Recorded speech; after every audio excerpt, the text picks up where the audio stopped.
एक गांव में एक बच्चा हुआ करता था। उसका नाम गोविंद था। पता नहीं क्यों उसका पनौती वाला मुंह था। वो जो भी बुरी बात कहता था वो जरूर होता था। वो कोई अच्छे काम के बारे में बिल्कुल नहीं सोचता था। अगर कुछ सोचता भी था तो वो नहीं होता था। एक बार वो अपने स्कूल में बगल में बैठे दोस्त से, चिची, क्लास में बोर मार रहा है रे। टीचर को दिल का दौरा पड़ के स्कूल को छुट्टी दिए तो कितना अच्छा होता था ना। बस वो टीचर छाती पे हाथ रखकर नीचे गिर गया। वो देखकर उसका दोस्त दंग रह गया। गोविंद बड़ा हुआ। एक बार उसके पिता, रे मैं जमींदार जी के पास काम छोड़कर आराम करूंगा कहकर उनसे कहा रे। वो मान गए। ऊपर से वो तुम्हें नौकरी देंगे कहकर भी बोल रहे हैं। जाओ जाकर भर्ती हो जाओ। रे कृपा करके तुम्हारी पनौती वहाँ पर मत दिखाओ। लगता है उन्हें तुम्हारे टैलेंट के बारे में पता नहीं है, इसलिए तुम्हें नौकरी दे रहे हैं शायद। समझ आया ना। ऐसे गोविंद उस जमींदार के पास असिस्टेंट के तौर पे काम करने लगा। एक बार जमींदार और उसके परिवार वाले सब टीवी देख रहे थे।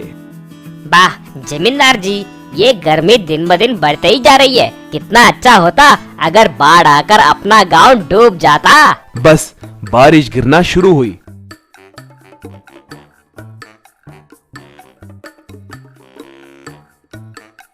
भयानक तूफान आने लगा और उस बाढ़ के पानी में पूरा गांव डूब गया। गांव वाले घरों के छत के ऊपर चढ़ गए।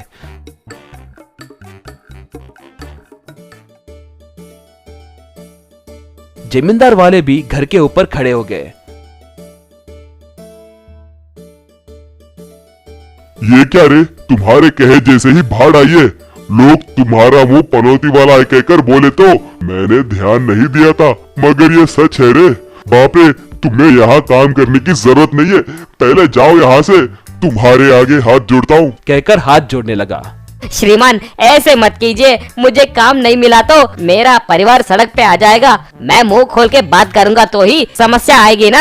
आज से मैं बिल्कुल बात नहीं करूंगा, मुझे गूंगा मान लीजिए कहकर हाथ जोड़कर उसके पैर पकड़ लिया। जमींदार मान गया और उसे उठाया। उस दिन से वो सबसे इशारे करते हुए बात करने लगा। एक बार एक स्वामी जी जमींदार के घर आए। तब जमींदार वाले घर में नहीं थे। गोविंद उन्हें इशारा करके यही समझाने लगा। बेटा, तुम गूंगे तो नहीं हो, ये मुझे पता है, मगर गूंगे के जैसे बर्ताव क्यों कर रहे हो? तब गोविंद उन्हें सब कुछ समझाकर, स्वामी जी मेरे इस पनौती का कोई इलाज दीजिए।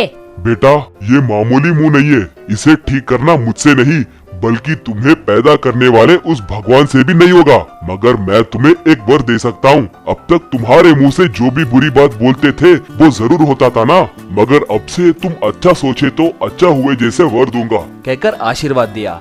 गोविंद खुशी से उन्हें नमस्कार किया।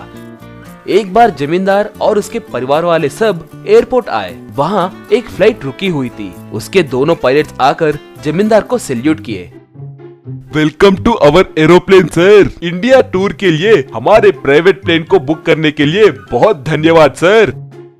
ओ जी, ऐसे बोल रही हूँ कहकर बुरा मत मानिए।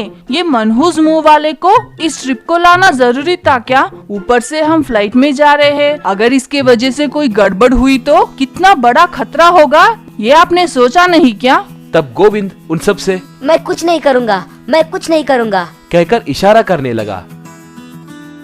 वो मुंह खोलकर बात करे तो ही खतरा होगा नारी।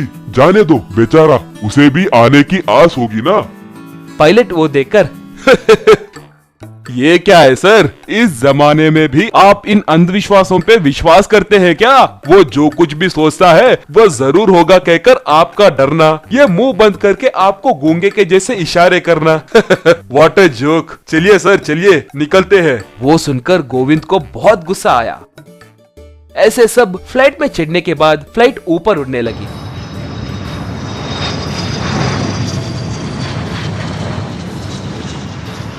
फ्लाइट में बैठने के बाद भी गोविंद का गुस्सा कम नहीं हुआ। वो कमीना पायलट मेरे शक्तियों का अपमान करेगा क्या? उसकी कितनी हिम्मत। यूँ सोचने लगा। इतने में वो पायलट उसके पास आया।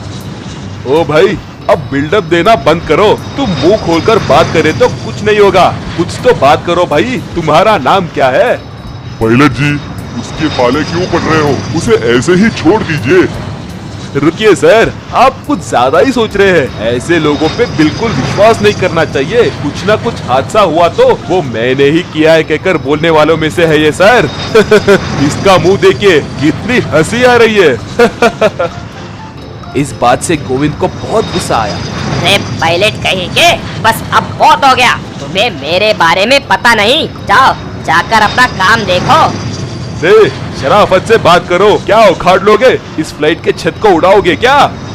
हाँ रे, इस फ्लाइट की छत उड़े तो ही तुम्हें सबक मिलेगा। बस फ्लाइट की छत उड़ गई। वो देखकर सब दंग रह गए। बाप रे बाप कहकर सब पुकारने लगे। छत उड़ जाने के वजह से फ्लाइट बैलेंस खोकर उलट पलट होने लगी।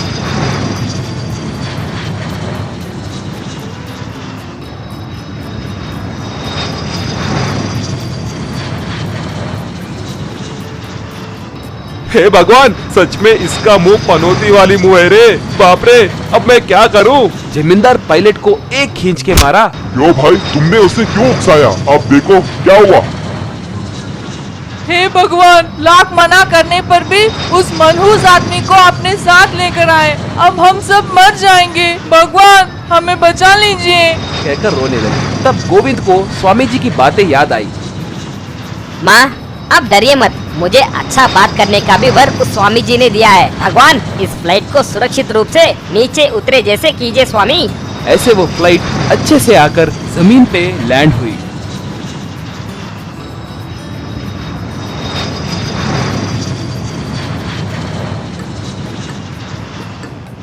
तब सब उसका अभिनंदन किए।